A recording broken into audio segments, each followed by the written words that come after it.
Assalamu alaikum rahmatullahi wa barakatuh.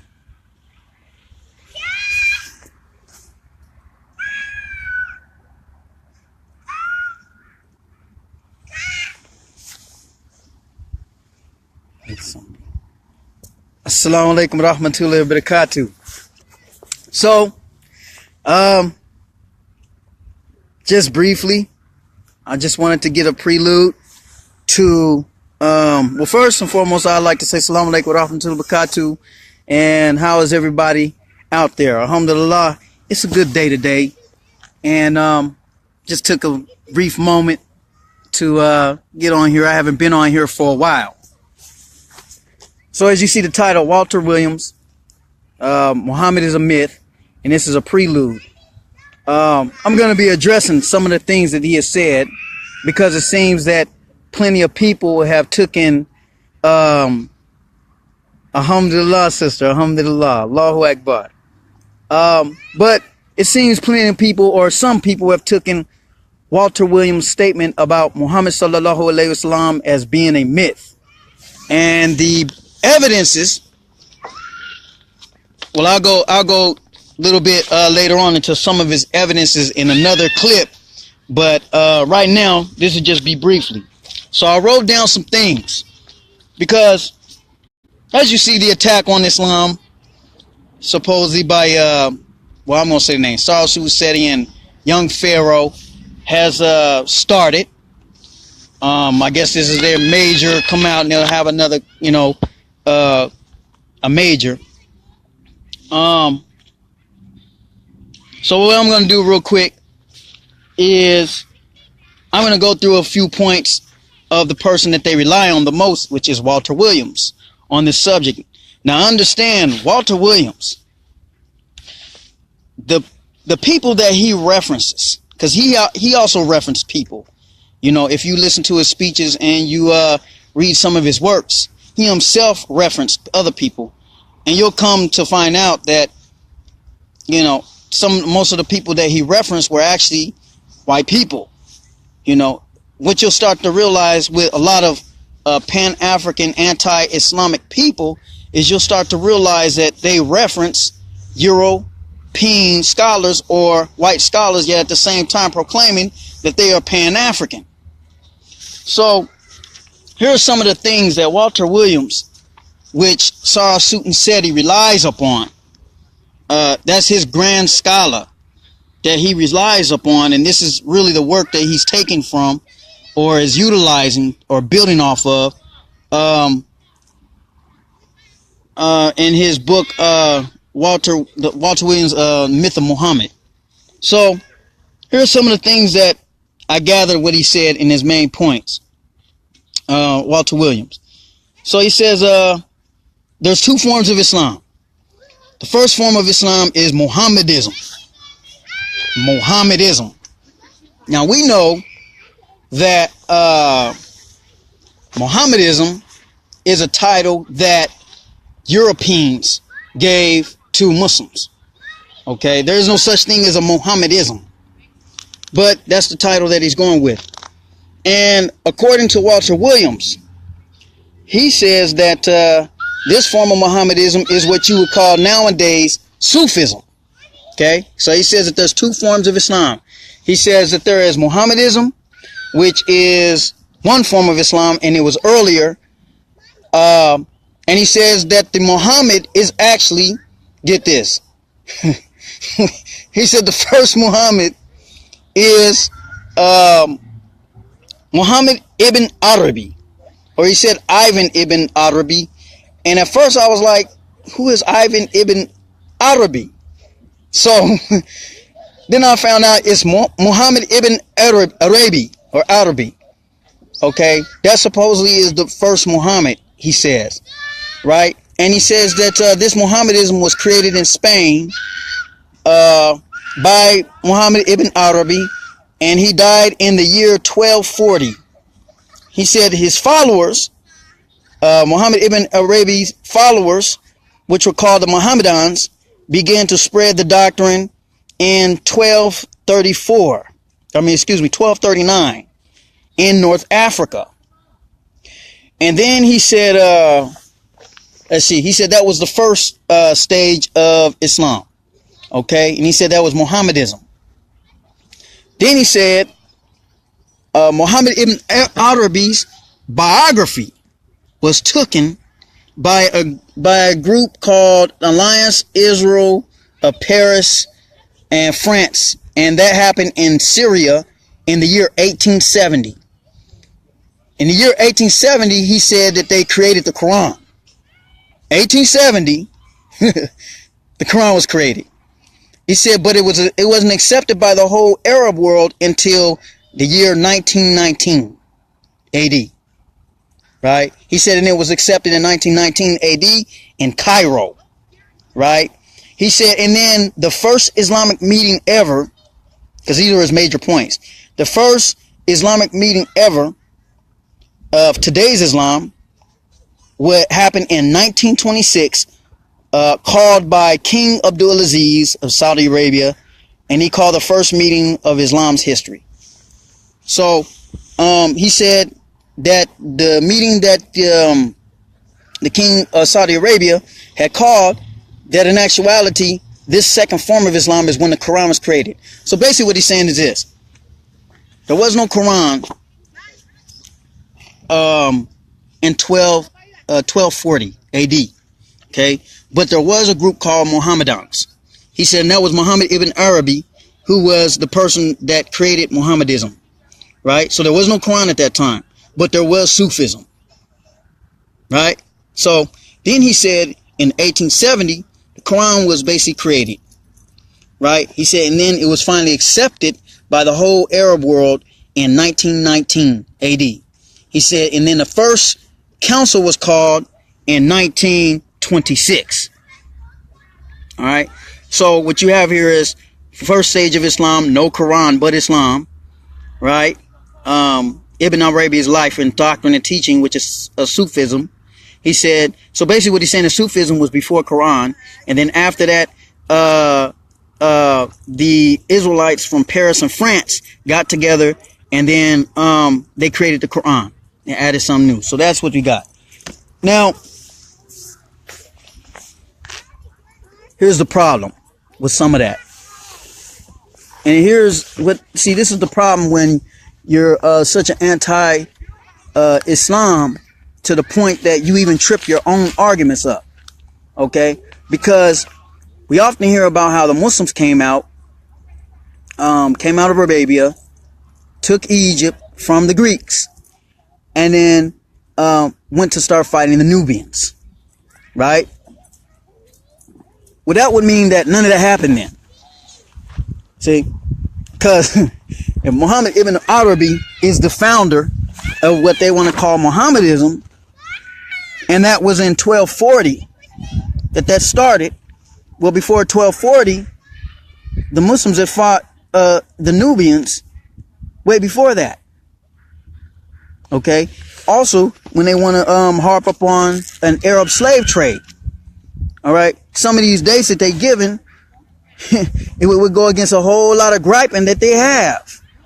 So, I mean, it's a lot of illogical, things that are being said here, and it really don't match up with true history. Now, there's a few, I noticed there's a tactic being done here. There's a few historical points, like, for example, 1926, King Abdulaziz. Okay, we know that the British government put Saudi government on the throne, okay, around the 1920s. So they use some few historical facts, and then they weave a whole lot of garbage in between it, right? You can expect Sarge Seti to use these following things. Matter of fact, I think there was another paper that I wrote it on, and I didn't grab that one. But let's see. The arguments against Islam will be nothing new.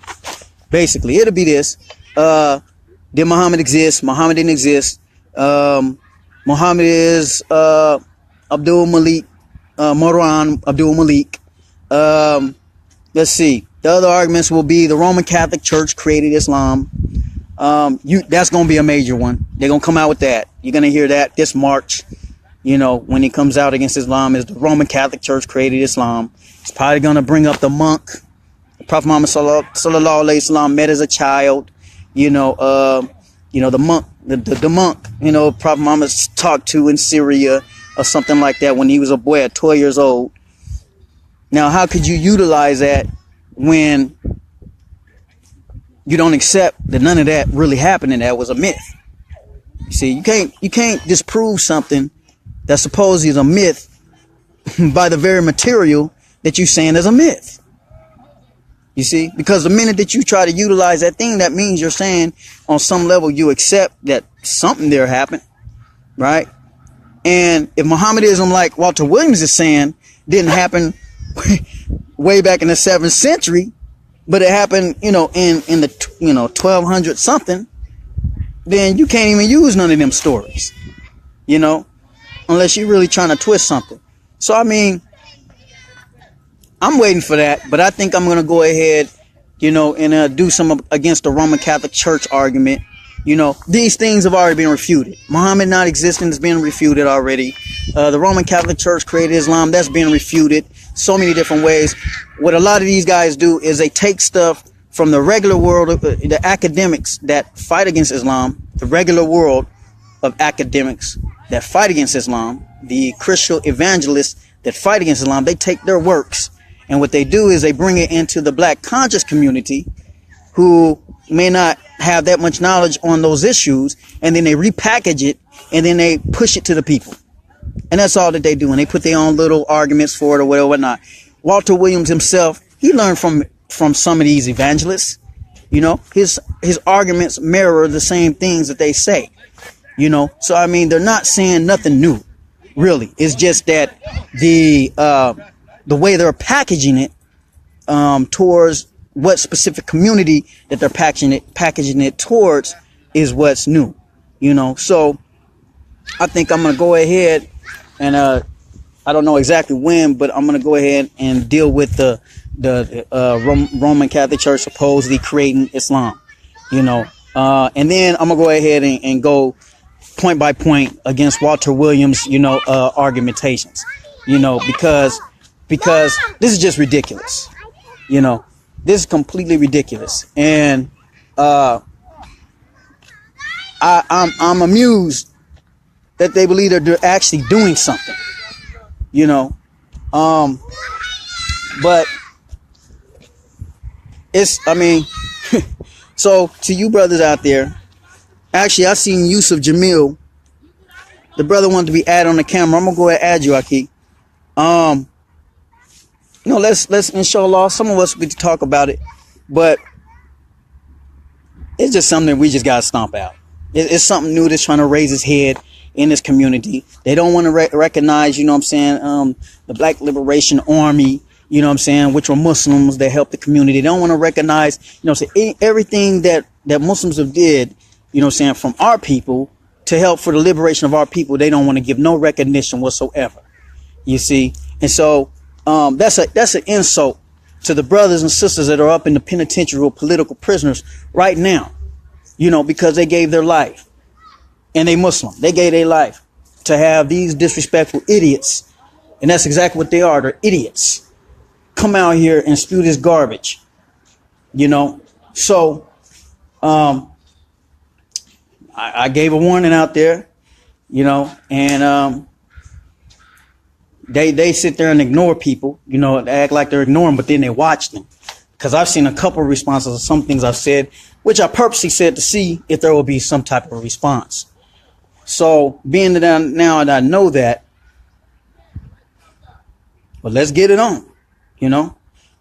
So that's basically, I'm just giving you a brief update to what I tend to do, inshallah.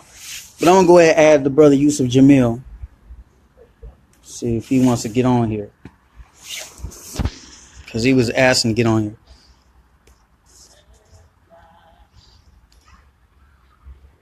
But okay, so that's basically all I wanted to say for right now. But there was a few things that they said that sort of go against the arguments, and I can't think of it right this second.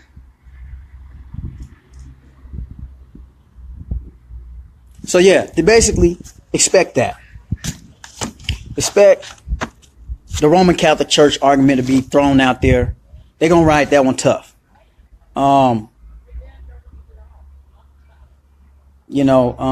Maybe the aspect a Roman bishop was sent into Arabia because thank you. Alhamdulillah. I remember some of the things.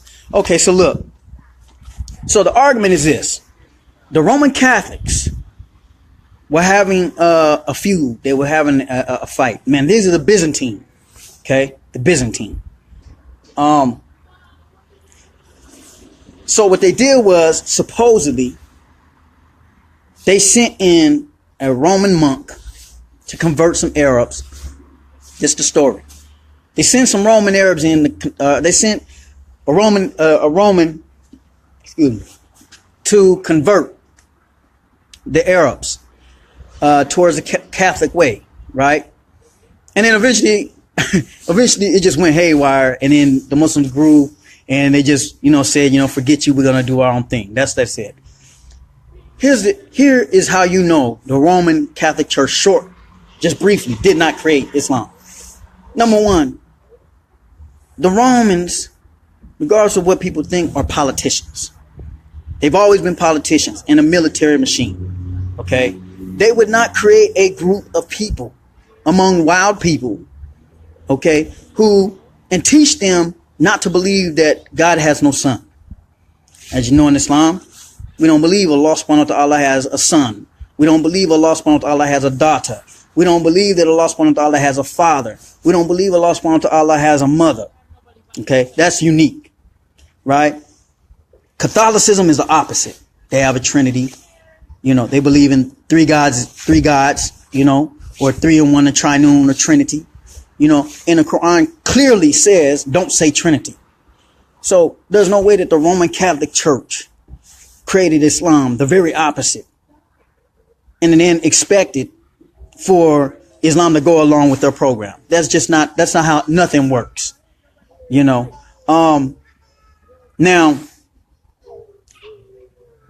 part of that argument was taken from a man by the name Robert Spencer. Okay, Robert Spencer is the one that basically came up with that Muhammad didn't exist. D. Moray or something like that. There was another author by the name of D. Moray. He's European too. He invented the Roman Catholic Church, created Islam. So all these arguments that these guys are coming up with are from European works and from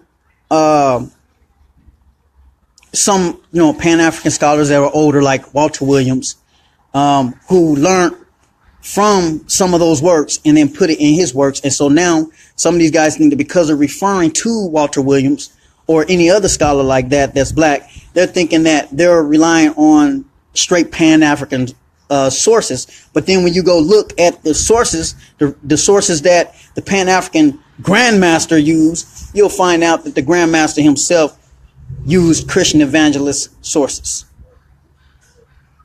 white Christian evangelist sources.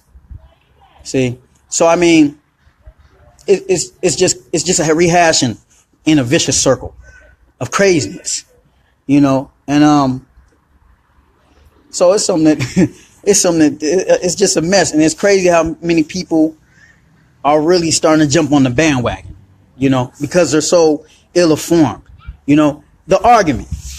Now, this is a stupid argument. I don't know why he keeps bringing this argument up. That if you copy something, that is when the time and that is when the date that event occurred. He said that if the copying of the Quran, and I'm not talking about Walter Williams, now I'm talking about Sarsoon Seti, who is the student of Walter Williams. Okay, all you have to do is look at a copy date. Copy date. When you look at the copy date of something, that is the time that thing came into existence. So that means then, hold on. So that means then Walter Williams' new book that he just came out with, right? Myth of Muhammad, or the original beginnings of Islam. That book then is a new book. It just came out. So that means that those ideas that he's espousing just came out at that time when he wrote that book. Or did them ideas exist before that book?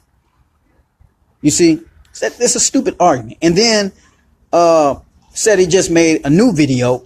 And yes, I'm saying his name. I know he said, well, if you got to say somebody's name, then, you know what I'm saying, that person's greater. No, that's not true. Because if you're constantly calling people out on a general level according to their doctrine or their system or their beliefs or their politics, the people involved in those politics will respond. That's only natural. And they're not going to speak on a general level sometimes, but they'll call the person's name who spoke it up, who started, that issue, So I have no problem with, saying somebody's name because they've already generally said it is for anybody. Everybody getting any Muslim. I'm a Muslim. So that includes me then. So then, therefore, it is specific. If you're including me in something, if you say every Muslim, then that includes every Muslim. So I'm one of those Muslims that's included in that. So then it's not really general. It's, any one of us, But that argument is really stupid. And then the other dumb argument was the argument that something has to be mass production in order basically to be valid. And to ask a Muslim, was your Quran massively produced? Now let's do simple mathematics. The number 10 is massive, but the number 1 is not massive. See, at the beginning you have to have 1 before you can get to 10. Okay, when you're in your mother's womb, right? You begin at a stage and then you grow and grow and grow. So something massive before that is called minuscule. Minuscule means something that's small. Okay. So just because something's small does not mean it does not exist. But see, that's how he wants to go around the issue. You see, because if you put it on a massive level, then you can weed out certain other influences as they started to grow. You see, influence grows. Influence don't just come overnight. You have to go out there and you have to push your work. You have to put this out or put that out, and then things grow. Right? So it don't nothing just start on a massive production level. Mom, leave me. Don't nothing stop on a massive production level. Things always start on a minute level. Right? So that's a ridiculous argument in itself. That's all right. So inshallah, assalamu alaikum wa rahmatullahi wa barakatuh. I'm looking forward to this destroying of Islam. That's going to be so phenomenal with these new works that they've come up with, which actually have already existed. You know what I'm saying? So, alhamdulillah,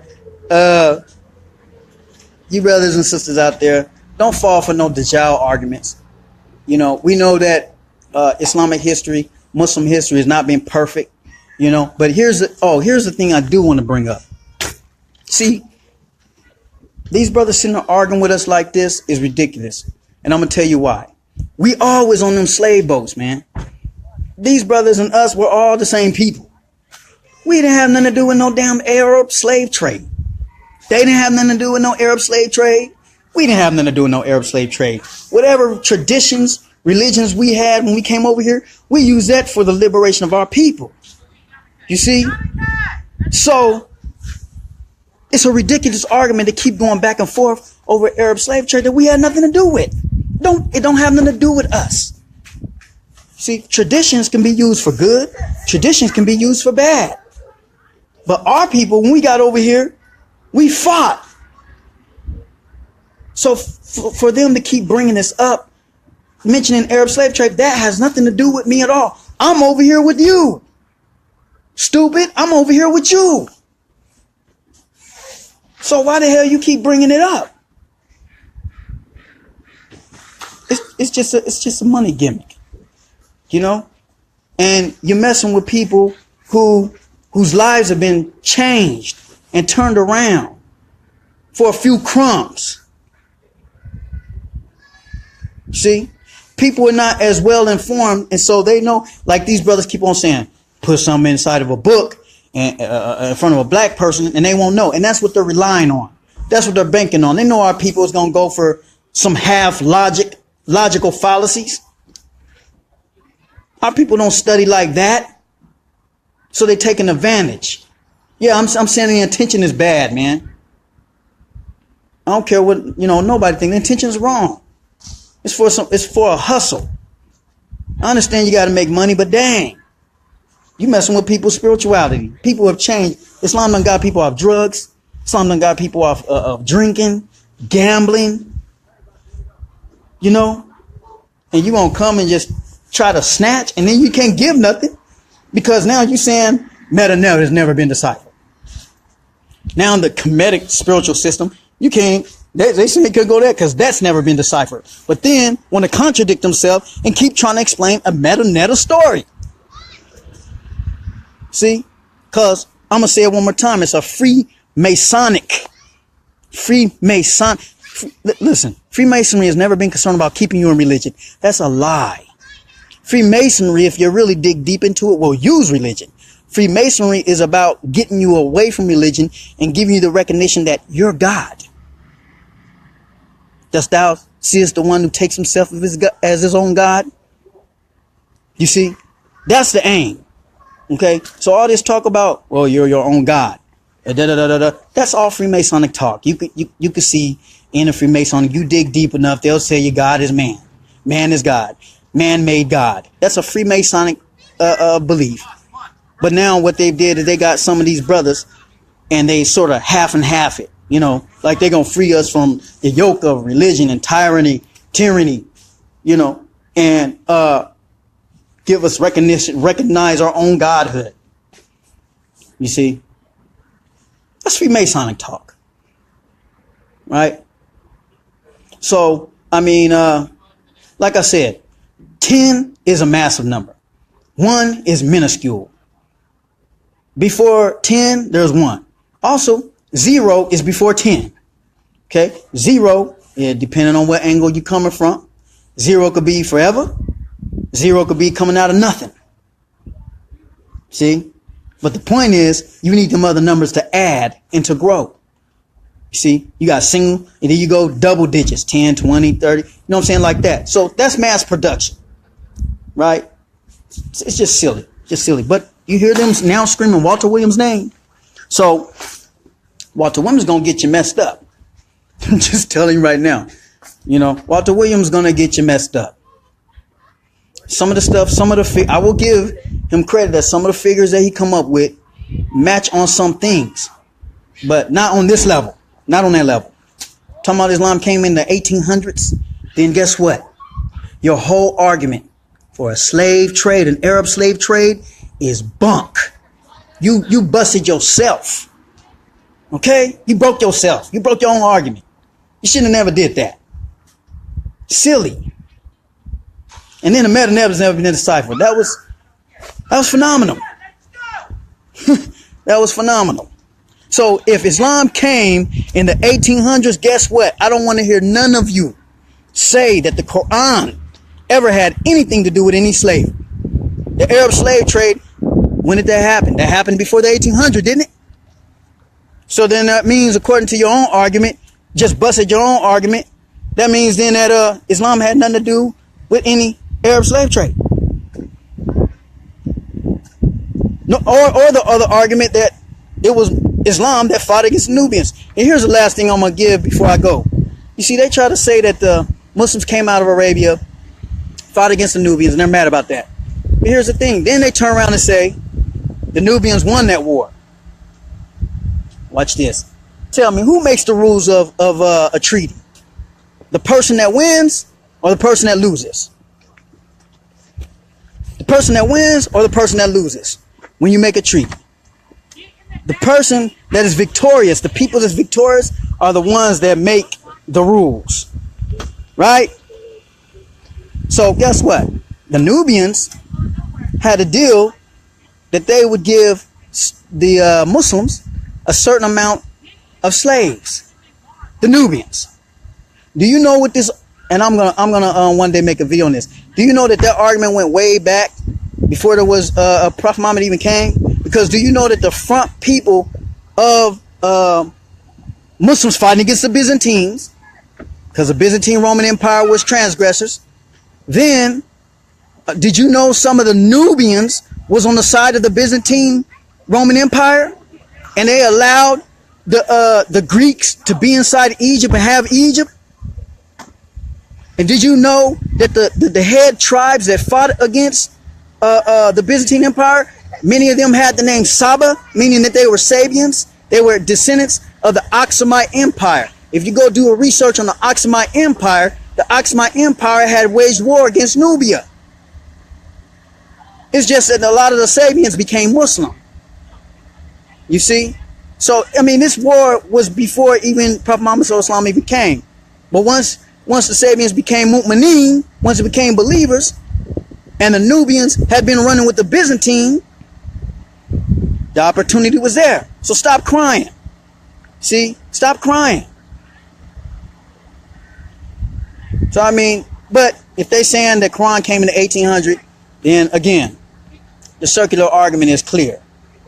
You have no Arab slave trade. You have no Muslims fighting the Nubians. You don't have that bickering no more. You don't have none of that. So they shot themselves in the foot on that one. So okay, Assalamu alaikum wa rahmatullahi wa barakatuh. Let's go. Black power. And y'all Put your feet on my feet. y'all have a good day. Indeed.